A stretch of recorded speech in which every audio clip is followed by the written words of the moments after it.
আমাকে এই অফিসে তো সবচেয়ে বড় ঘুষখোর যেটা, ওটি তো এত বড় দাঁড়িয়ে নামাজ পড়ে কপালে হেনে টিক্কি হয়ে গেছে। আমার এক চাচা, সে তো সে ঘুষ, সে যে নামাজ দেখেন না, ফেরেশতাকে নামাজ পড়ে, আবার আসরে বারে টেঙ্গি একখান নিয়ে যাই আইল খোসে। সুবহানাল্লাহ। এ আছে না নাই?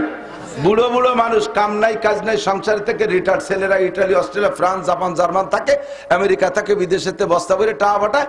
ছেলেরা বুড়ো কালে বাপরে কইছে আব্বা জীবন ভরে বহুত খাটনি খাটছেন, এই বুড়ো কালে আর খাটা লাগবে না, এখন আপনারা টাকা দেবো, যা লাগবে বাজার ঘাটে যাবেন, কিনে কাটা করবেন, খাবেন দাবেন, তবলিগি সময় লাগাবেন, মসজিদি বেশি টাইম, মাঠে যেন কোনোদিন আপনারা জাতি না দেই।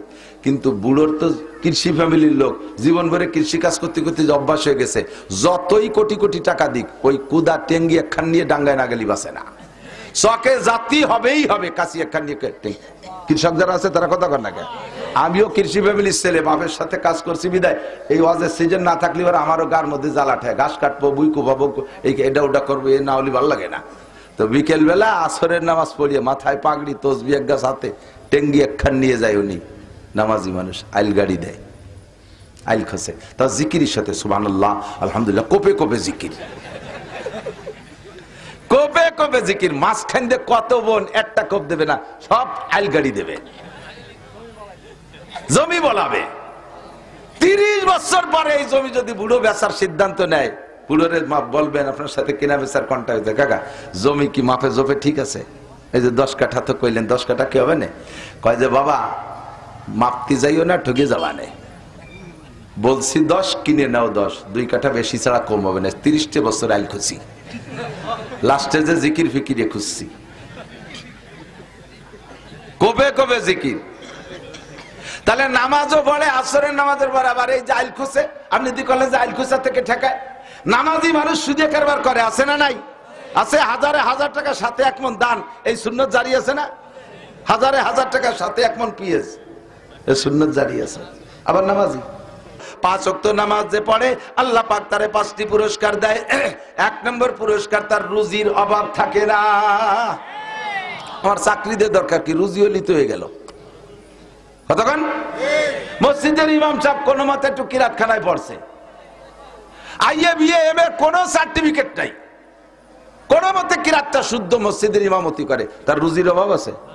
30 বাড়ি 30 দিন খায়, লজিং 30 বাড়ি না, বাড়ি বাড়ি, যে বাড়ি যেদিন খায় সেই বাড়ি আল্লাহরা সেই দিন ভালো খায়।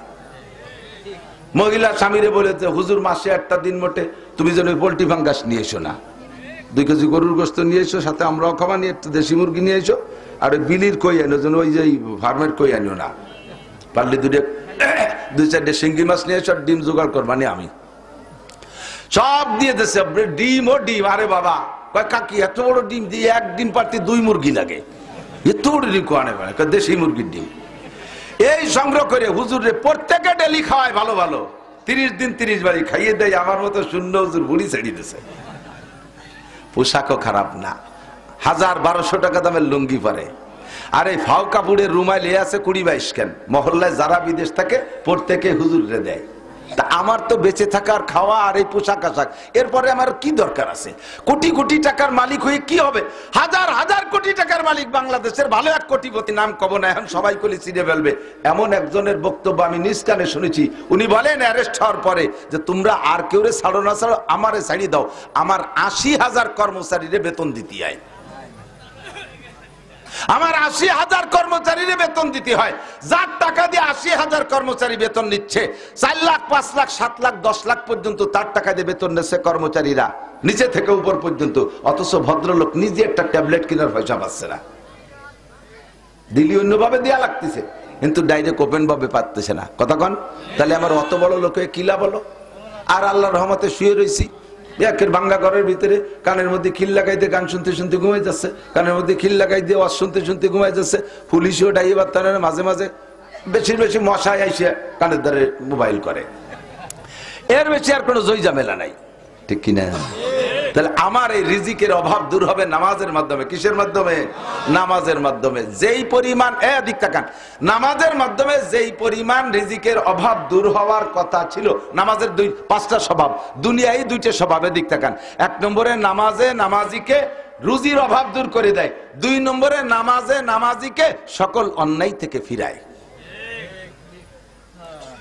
জায়গা মতো চলে আসে, এদিক নড়াচড়া হবে না, টাইম মতো আজান হবে, নামাজ হবে, নড়বেন না কেউ। নামাজের এই হাদিসে আছে 5টা কাজ। একটা দুনিয়ায় 4টে মরার পরে, কবর আযাব মাপ, ডান হাতে আমলনামা, বিদ্যুৎ গতিতে পুলসিরাত পার, বিনা হিসাবে জান্নাত। এই 4টে হলো মরার পরে। আর একটা দুনিয়ায় রুজির অভাব দূর করে দেবে, এক মনে রাখবেন। 2 নম্বরে নামাজের আরেকটা স্বভাব হলো ইন্নাস সালাতা তানহা আনিল ফাহশাই ওয়াল মুনকার ওয়ালা যিকরুল্লাহি আকবার। নামাজ এমন একটা তাবিজ, নামাজ এমন একটা টিকা, যেই টিকাটা নিলে সকল রোগ থেকে মুক্ত থাকা যায়। মাঝে মাঝে দেখেন টিকা দেয় না পোলাপানকে, টিকা দেয় যে বাড়ি, আগের দিন মাইকিং করে জামাগো দিক তো যায়, দিক যায় কিনা জানি না, অমকের বাড়ি মেম্বারের বাড়ি দেবে, ওয়ার্ড চেয়ারম্যানের বাড়ি দেবে, উল্লেখযোগ্য 2-1টা বাড়ির নাম কয়, স্কুলই দেবে। তো টিকা দেয় যেদিন, সেই দিন সকালবেলা ওই টিকার পয়েন্টে দেখবেন হলুদ একটা কাপড় টানানো আছে, আছে না? ওর মধ্যে মাঝখানে দেখবেন এর একটা বৃত্ত আছে গোল, বৃত্তের মাঝখানে একটা বাচ্চার ছবি আছে, বৃত্তের 6 দিক দিয়ে 6টা তীর আছে, দেখেন আছে না? এই সব মিলিয়ে তর্জমা কি? অবশ্যই আমি যা বলবো তাই হবে আশা করি। বৃত্তটা, এই পুরো কাপড়টা দুনিয়া, কাপড়টা দুনিয়া। এই দুনিয়ার ভিতরে মাঝখানে বৃত্তটা তার হায়াতের এরিয়া, হায়াতের সীমা। মাঝখানে মানুষটা, এই মানুষটার দিকে 6 দিক দিয়ে 6টা রোগে আক্রমণ করতেছে, 6 দিক দিয়ে 6টা রোগে আক্রমণ করতেছে। এই 6টা রোগ যদি একবার ভিতরে ঢুকে যায় তাহলে হাজারো চিকিৎসা করে কাম হবে না। কাজেই এই 6 রোগের ঠেকানোর জন্য সব মিলেইয়া ডাক্তাররা গবেষণা করে বানাইছে একটা টিকা, যেই টিকাটা ধারাবাহিক এই কয় মাস দিলে ওই ছেলেটার দেহের ভিতরে 6টা রোগ ঢোকে না। 6 রোগের প্রতিরোধক, 6 রোগের প্রতিরোধক। আল্লাহ পাক রব্বুল আলামিনও বলেন তোমার জিন্দেগিতে হাজারো রোগ, তোমার এই গোটা দুনিয়ার ভিতরে হায়াতের একটা সীমানা আছে, আছে না নাই? প্রত্যেকের হায়াতের একটা সীমানা আছে। তোমার হায়াতের সীমানা ভেদ করে তোমার দিকে ঢুকতে চেষ্টা করতেছে শিরিকের রোগ, কবরের রোগ, বেদাতের রোগ, জিনার রোগ, ব্যভিচারের রোগ, দুর্নীতির রোগ, ঘুষের রোগ, তারপরে কি বলে সুদের রোগ, মদের রোগ, নেশার রোগ, আইল ঠেলা রোগ, জাল দলিল করা রোগ, মিথ্যে সাক্ষীর রোগ, মিথ্যে মামলার রোগ, পরের জমি দখল করা রোগ, ডিসিআর কাটিয়ে জমি দখল করা রোগ, তারপরে এই কন্ট্রাক্টের মাল মারিয়ে দেওয়া রোগ, টোন মারা রোগ, মন মারা রোগ, সরকারি মাল মারিয়ে খাওয়া রোগ, এই সব রোগ চতুর্দিক দিয়ে তোমার দিকে ঢুকতেছে। এই সব রোগের ঠেকানোর জন্য আমি একটা টিকা আবিষ্কার করেছি। আল্লাহ পাক বলে আমি একটা টিকা তৈরি করেছি, সেই টিকাটার নাম নামাজ। টিকার নাম কি? ইন্নাস সালাতা তানহা আনিল ফাহশা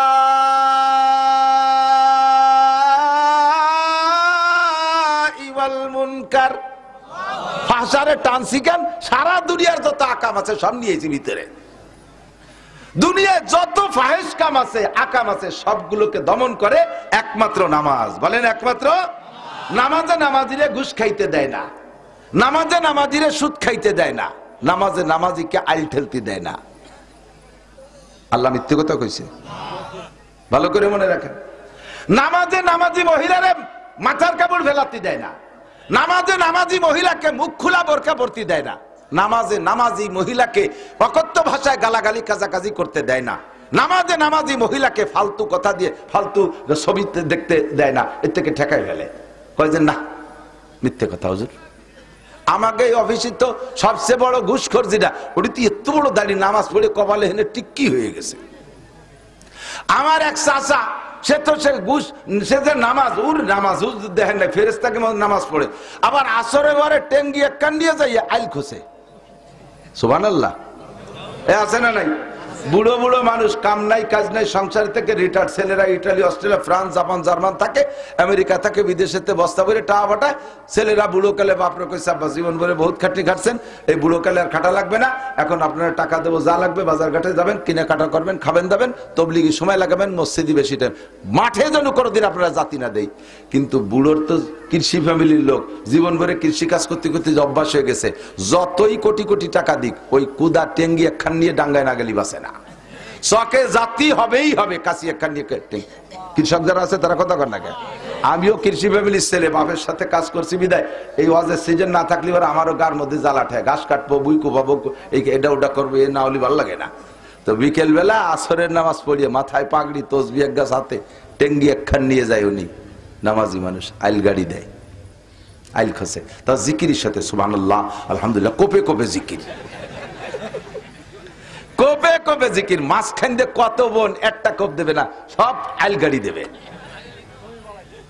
জমি বলাবে 30 বছর পরে এই জমি যদি বুড়ো বেচার সিদ্ধান্ত নেয় বুড়োরে বলবেন আপনার সাথে কিনা বেচার কন্ট্রাক্ট হয়েছে কাকা জমি কি মাপে জোপে ঠিক আছে এই যে 10 কাঠা তো কইলেন 10 কাঠা কি হবে না কয় যে বাবা মাপতে যাইও না ঠকে যাবা না বলছি 10 কিনে নাও 10 2 কাঠা বেশি ছাড়া কম হবে না 30 বছর আইল খুঁজছি লাস্টে যে জিকির ফিকিরে খুঁজছি কবে কবে জিকির তাহলে নামাজও পড়ে আসরের নামাজের বরাবর এই জাইল খুঁজে আপনি যদি কলেন জাইল খুঁজা থেকে ঠেকায় নামাজি মানুষ সুদে কারবার করে আছে না নাই আছে হাজারে হাজার টাকা সাথে এক মন দান এই সুন্নত জারি আছে না হাজারে হাজার টাকা সাথে এক মন পিএস এই সুন্নত জারি আছে আবার নামাজি টাকা চাইতে যাবেন কর্জ না টা বাবু কোয়ানে কাকা কোনো উপায় নাই আপনাকে বৌমা সিজারের রোগী বাচ্চাটা নষ্ট হয়ে যাবে বললাম না নাই নামাজ এই যে টা নেই এই মাত্র নামাজ পড়ে আসলাম তুই বিশ্বাস করিস না কোনো মতে সেও ছাড়ে নাই একজনে থুয়ে গেছে 40,000 টাকা সে আবার তার স্বভাব ভালো না কিছু না দিলি তা দিতেই মানা হচ্ছে একজনে থুয়ে গেছে ওনার কাছে তুমি নামাজি মানুষ আর একজনের ইন্টারেস্টের টাকা তোমার কাছে থুয়ে যায় কে সুসকু টাকার হ্যাঁ সিস্টেম এই কথা কন না কেন আবার নামাজ পড়ে মসজিদে সিগারেটারি না সেক্রেটারি সিগারেটারি সিগারেটও খায়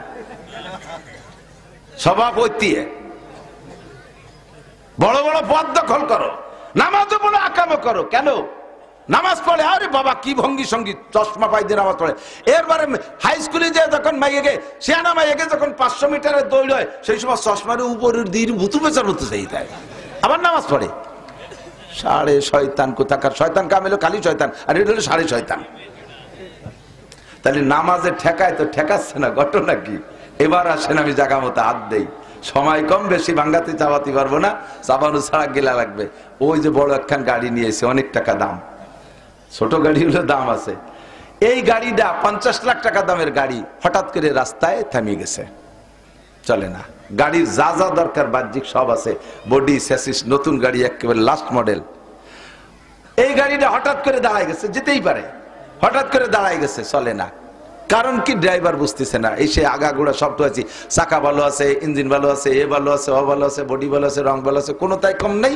কি তেল পানি সবই আছে কিন্তু চলে না কারণ কি ফোন দিয়ে মিস্ত্রি ডেকে আনছি মিস্ত্রি এসে কয় কি একটা ছোট্ট একটা পিন পড়ে গেছে নিচে একটা পার্সেল একটা পিনির মতো ওইটা ভিতরে কোন জায়গা ছিল সেনতে পড়ে গেছে ওই এক পিনি পুরো গাড়ি শেষ আর গাড়ি চলে না 4 লক্ষ টাকা দামের মোটরসাইকেল সব কমপ্লিট আছে শুধু বাল্ব টিউব নাই বাল্ব টিউব দিয়ে হাওয়া দেয় না বাল্ব টিউবটা পড়ে গেছে চলবে গাড়ি চলবে গাড়ি যারা হাল চাষ করছেন কৃষকরা তারা সাক্ষী দেন ছোটবেলা এখন তো লাঙ্গল নাই লাঙ্গল তো শেষ হয়ে গেছে শর্টিলার হয়ে গেছে লাঙ্গলের যুগ মনে থাকলে আমার সাক্ষী দেন আমার ভালো করে মনে আছে আমিও ফাংশন হাল চর্চিবিদ আমি জানি লাঙ্গল চাষ করতে কি লাগে দুটো বড় গরু লাগে লাঙ্গল লাগে জুমাল লাগে তাই না এগুলো লাগে তো গরু দুটোর দাম 4 লাখ সব ঠিক আছে লাঙ্গল বানাইছেন লোহা কাঠ দিয়ে শাল কাঠ দিয়ে ইস লাগাই ফাল লাগাইছেন সোনায় দিয়ে সোনার লাঙ্গল সব কিছু ওকে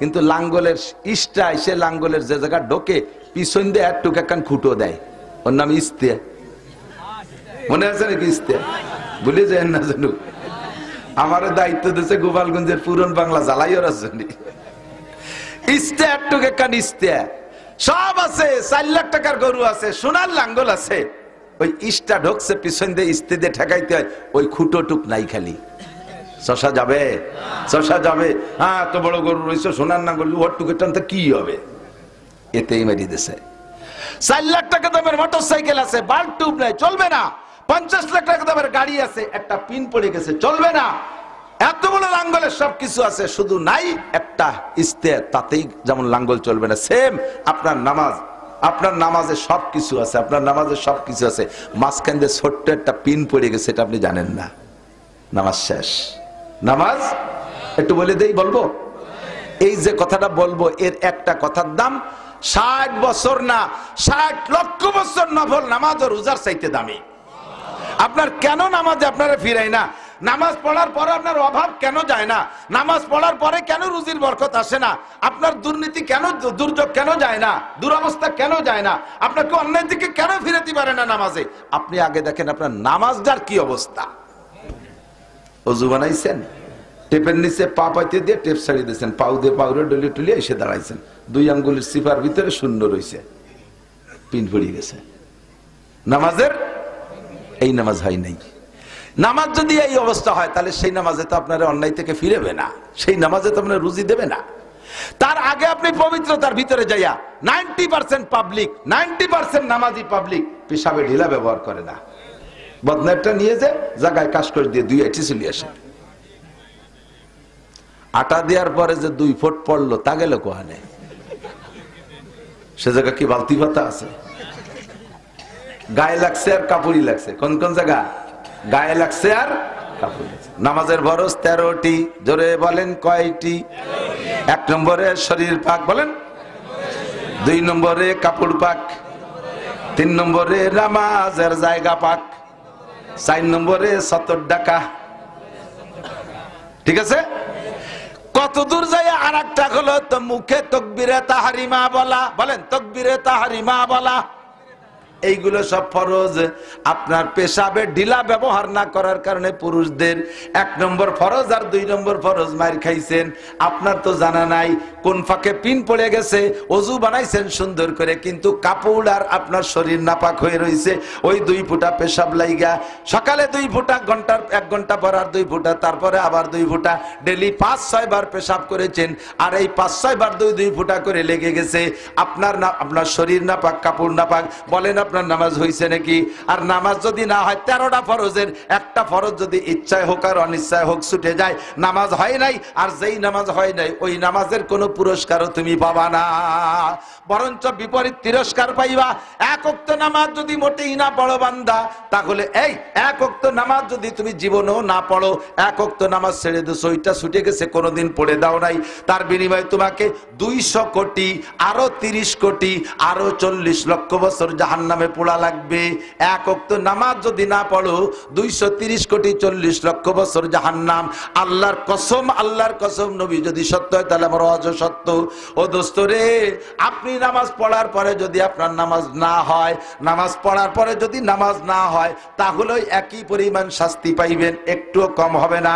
আর আপনার নামাজ হয় নাই, পেশাবে ঢিলা ব্যবহার করেন নাই, এর কারণে শরীর নাপাক, কাপড় নাপাক, ছোট্ট পিন পড়ে গেছে, গাড়ি অচল। 2 নম্বর আর একটা তালিবে ইলম মনে রাখো। এই বাস্তিয়া সেদিনকে কোন জায়গায় আসলাম না, মহারাজপুর, ওই দিন দেখলাম, বলছিলাম ও সেদিন, এই পাশ দিয়ে, আমাদের এই পাশ দিয়া, এটা পূব দিক নাকি? হ্যাঁ, 7 পাড়, জলিল পাড়, বলতল এদিক না, এদিক, আরো কোটালি পাড়া দিয়ে এদিক, এই দক্ষিণ দিক, এই এলাকা থেকে 1 গাদি বই নিয়ে আইছে। মসজিদি ইমাম সাহেব, মসজিদের ইমাম, সে মাইকে এলান দেয়, অমুক বাড়ি ইনজিল শরীফ পড়া হবে, আপনারা আসবেন। কত বড় হারামখোর ইমাম, চিন্তা করতে পারেন? কত বড় জাহেল! ইনজিল কিতাব, ঈসা আলাইহিস সালামের ইনজিল কিতাব এখন আমাদের পড়ার দরকার আছে? বাইবেল, তৌরাত এ পড়ার দরকার আছে আমাদের? এই পড়ার জন্য ইমাম সাহেব এলান দেয়। এই ইমামগুলো পয়সা খাইয়া তাদের গরু হয়ে গেছে, তাদের গাড়ি জুমাইল দিয়ে শুষে বেড়াচ্ছে। সাধারণ আলেমরা ভালো করে লক্ষ্য করো, ইমান বিধ্বংসী শয়তান ঢুকে গেছে আমাদের ভিতরে। এই জন্য সব কথা খেয়াল করতে হবে। মুসল্লিদেরকে ডাইকা এই মশালা কর, শুক্রবারে তুমি লম্বা লম্বা সিঁড়ি ভরাদের কিস্সা, হাওয়া আদমের গল্প, ইব্রাহিম ইসমাইলের গল্প শুনে লাভ নাই, ওর ভিতরে কোনো মশালা নাই, ও শুনে কোনো লাভ নাই, ও শুনে কোনো লাভ নাই। এই মশালাগুলো পড়াও। মুসল্লিরা নামাজের মশালা জানে না। ইমাম সাহেব যখন তাকবীরে তাহরিমা দেবে, আল্লাহু আকবার কবে, কানে আল্লাহু আকবার বলবে না?